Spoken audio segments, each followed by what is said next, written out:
Hello everyone, आज है 11 अप्रैल और आज इस वीडियो में हम बात करने जा रहे हैं इन्फोसिस के बारे में। देखिए 1440 रुपए का ये शेयर है और पिछले कुछ दिनों से देखें, कुछ महीनों से देखें तो इन्फोसिस के शेयर में लगातार हमें तेजी देखने को मिली है। आईटी का दिग्गज शेयर है ये, इसमें कोई बड़ी बात नहीं है। और आईटी में अगर हम टॉप 3 कंपनियों की बात करें तो उस टॉप 3 कंपनियों की लिस्ट में इन्फोसिस आता है।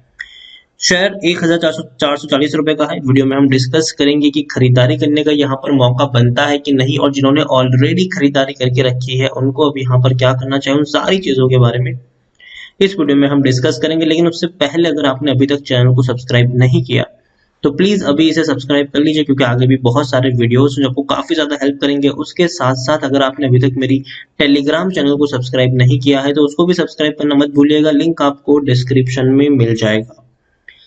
तो बात करते हैं इन्फोसिस की। 1440 रुपए का शेयर है। एक महीने में अगर हम देखें तो 7% का ग्रोथ है।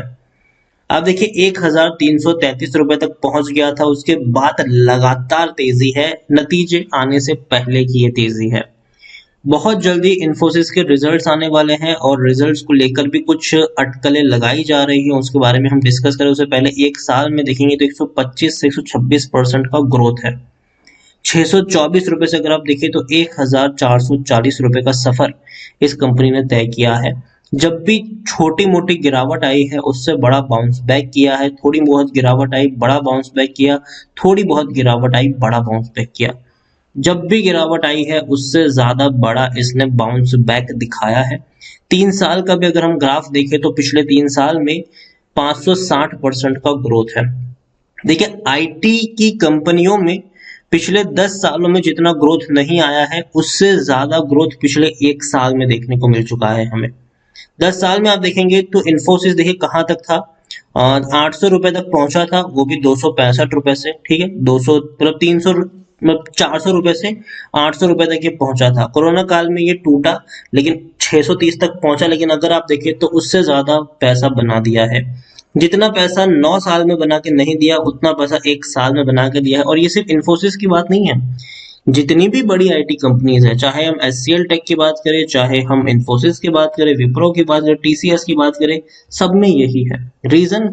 भैया आईटी आने वाले दिनों में मेजर फोकस में रहने वाली है। कोरोना काल में अगर हम देखने की कोशिश करें तो बहुत सारी कंपनियों को झटका लगा, लेकिन आईटी के शेयर्स चहक रहे थे क्योंकि आईटी वालों ने वर्क फ्रॉम होम कल्चर को अच्छे से अडॉप्ट कर लिया। और यही एक वजह है कि आईटी के शेयर्स में रौनक है। लोगों का भरोसा आईटी के ऊपर ज्यादा है, टेक्नोलॉजी के ऊपर ज्यादा है। और देखिए समय के साथ साथ टेक्नोलॉजी और बड़ी और बेहतर होती जाएगी, ये हम सब जानते हैं। लार्ज कैप शेयर है, 6,15,000 करोड़ से भी ज्यादा का मार्केट कैप है। एनएससी में देखा जाए तो 60 लाख से भी ज्यादा का इसका वॉल्यूम ट्रेड है। शेयर होल्डिंग की बात करें तो 12.95% की होल्डिंग प्रमोटर के पास है, 32.26% की होल्डिंग एफआईज, 13.67% की होल्डिंग म्यूचुअल फंड और 9.75% की होल्डिंग इंश्योरेंस कंपनी ओन करती है। यहाँ पर आप देखेंगे तो हाईएस्ट पब्लिक शेयर होल्डर में एक बहुत बड़ी बैंक है, डिस्चार्ज बैंक अमेरिकन की है। 17.26% की होल्डिंग है और इंडिविजुअल इन्वेस्टर होल्डिंग 9.84% है। अच्छा डिविडेंड भी पे करता है, 240% का डिविडेंड पे किया है। पर शेयर 12 रुपए डिविडेंड के तौर पर पे करता है और साल में एक बार नहीं 2-3 बार डिविडेंड पे करता है ये कंपनी।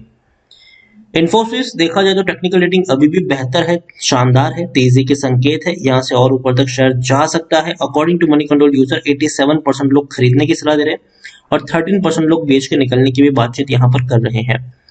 अभी भी इनके जो टारगेट्स है वो और भी ऊपर है। 1600 रुपए तक के टारगेट बड़े बड़े ब्रोकरेज हाउसेस के द्वारा सजेस्ट किए गए हैं। शेर खान के द्वारा 1650 रुपए का टारगेट प्राइस है।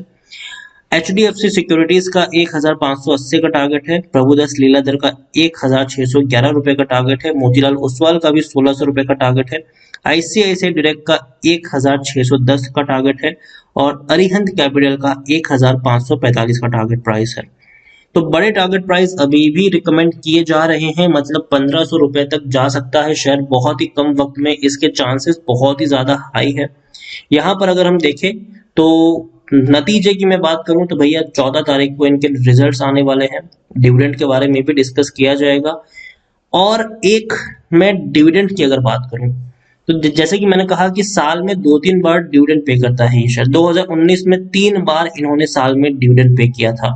2020 में कोरोना काल था, लेकिन उसके बावजूद इन्होंने 2 बार बड़ा डिविडेंड पे किया था। तो देखिए, डिविडेंड के मामले में खुश रखते हैं अपने शेयर होल्डर्स को, ये अच्छी बात है। और बोनस, देखिए इस बार चर्चा बोनस की है, सबसे ज्यादा जो चर्चा है वो बोनस की है, और उसके साथ एक और चर्चा जुड़ चुकी है, वो है बाईबैक। आप यहाँ पर देखिए, बोनस की अगर मैं बात करूं तो इन्होंने 2014 में बोनस पे किया था, फिर 2015 में किया था, फिर 2018 में किया था। देखिए, 2015 और 2018 की बात करें तो 2015 और 2018 के बीच में 2 साल का गैप था, मतलब 2016 और 2017 का था। कहने को 3 साल कह सकते हैं और हम इसको, लेकिन अब 2019 में नहीं दिया, 20 में नहीं दिया, अब 21 में मिलेगा कि नहीं, एक अजम्पशन है, आंकड़ों का ये खेल है, अजम्पशन है। हालांकि बोर्ड मीटिंग में डिस्कस होगा, इसके बारे में फैसला लिया जाएगा। अभी से आप और हम कुछ नहीं कह सकते, लेकिन एक और चर्चा इसके साथ जुड़ चुकी है, और वो है बाई बैक की। 14 अप्रैल को डेफिनेटली इनकी बोर्ड मीटिंग होने वाली है, और उसमें इन्फोसिस बाई बैक को कंसीडर कर सकता है। यहाँ पर आप देखिए, IT service major Infosys on Sunday said that its board will consider proposal for buyback of fully paid up equity shares company meeting. और ये इन्फोसिस ने खुद कहा है कि भैया इस प्रपोजल को हम कंसिडर करेंगे, हम करेंगे कि नहीं वो नहीं बोला, लेकिन हाँ हम इसको कंसीडर करेंगे। तो ये बहुत ही इंटरेस्टिंग रहने वाला है। देखिए, इन्फोसिस विल रिपोर्ट इस मार्च क्वार्टर, देखिए तो अच्छे रिपोर्ट्स यहाँ पर आए हैं, और काफी एनालिस्ट का जो मानना है वो यही है कि इनके जो रेवेन्यूज है वो 26,400 करोड़ के आसपास के होंगे, जो प्रॉफिट है वो 5,165 करोड़ के आसपास का होगा, जो अच्छा प्रॉफिट है, बेहतर प्रॉफिट्स है। तो एक अच्छी बात है, देखना इंटरेस्टिंग रहेगा कि क्या डिसाइड होता है इस मीटिंग में, जिसके ऊपर सबकी नजर रहने वाली है। उसके अलावा एक और खबर निकल कर आई थी कि इन्फोसिस ने कोलैबोरेशन किया है आर्सेलर मित्तल के साथ। देखिए, बहुत बड़ी कंपनी है स्टील, अगर स्टील इंडस्ट्रीज की बात की तो आर्सेलर मित्तल बहुत बड़ी कंपनी है। और किस चीज का इनका कोलैबोरेशन है, तो देखिए, digital service and consultancy major, Infosys has announced a strategic long-term collaboration with ArcelorMittal, world leading steel and mining company, दुनिया की लीडिंग स्टील और माइनिंग कंपनी। हमसे पता है कि मित्तल नाम सबने सुना है। यहाँ पर ArcelorMittal has chosen Infosys to help accelerate the company digital transformation journey and enable next generation application management and business process management services for ArcelorMittal Europe। तो देखिए, इन्फोसिस की मदद ली गई है, और ये बहुत बड़ी बात है, बेहतर चीज है। इन्फोसिस का बिजनेस और ज्यादा इससे बढ़ने वाला है, इसमें कोई नई बात नहीं है। आने वाले दिनों में और बड़े इस तरीके के स्ट्रेटेजिक इन्वेस्टमेंट और इस तरीके से स्ट्रेटेजिक कोलैबोरेशन आपको देखने को मिलने वाले हैं फ्यूचर में भी इन्फोसिस के द्वारा। इन्फोसिस, आप देखिए, रेवेन्यू देखा जाए तो भैया 25,927 करोड़ का दिसंबर में था, जो अभी एक्सपेक्टेड किया जा रहा है 26,000 करोड़। प्रॉफिट जो दिसंबर में तकरीबन 5,215 करोड़ था, अभी 5,300 करोड़ से भी ज्यादा का प्रॉफिट एक्सपेक्ट किया जा रहा है। मतलब प्रॉफिट में तेजी आई है, कंपनी के बिजनेस में तेजी आई है, कंपनी का बिजनेस बढ़ने वाला है, कोई शक नहीं है। तेजी शेयर में देखने को मिल रही है, और शेयर में ये तेजी जो है वो बरकरार रह सकती है। तो नजर रखिए इन्फोसिस के शेयर के ऊपर, और अगेन लॉन्ग टर्म के लिए मुझे इन्फोसिस पसंद आता है। और बोनस की बात हो या बायबैक की बात हो, कंपनी अग्रेसर रहती है। कंपनी डिविडेंड के मामले में भी काफी बेहतर है, अपने शेयर होल्डर्स को अच्छा खासा डिविडेंड भी पे अप करती है। तो इन्फोसिस पसंद आता है मुझे, लेकिन हाँ, बोनस मिलेगा कि नहीं उसके बारे में कहना मुश्किल है। लेकिन बोनस या बायबैक दोनों में से कोई एक चीज आपको देखने को मिल सकती है, तो वो भी इंटरेस्टिंग रहने वाला है कि किस तरीके से ये आने वाले दिनों में प्ले आउट होता है। ओवरऑल मैं इतना ही कहूंगा आपसे कि नजर रखिए इन्फोसिस के शेयर के ऊपर, बहुत अच्छी खासी तेजी देखने को मिल सकती है आपको यहाँ पर।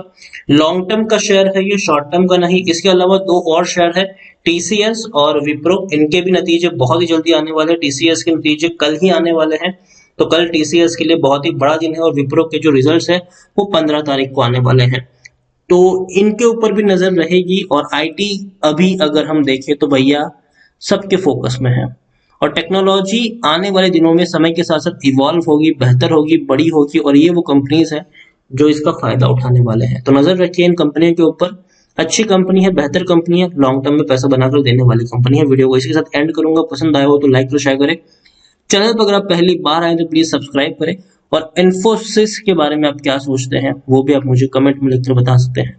Thank you.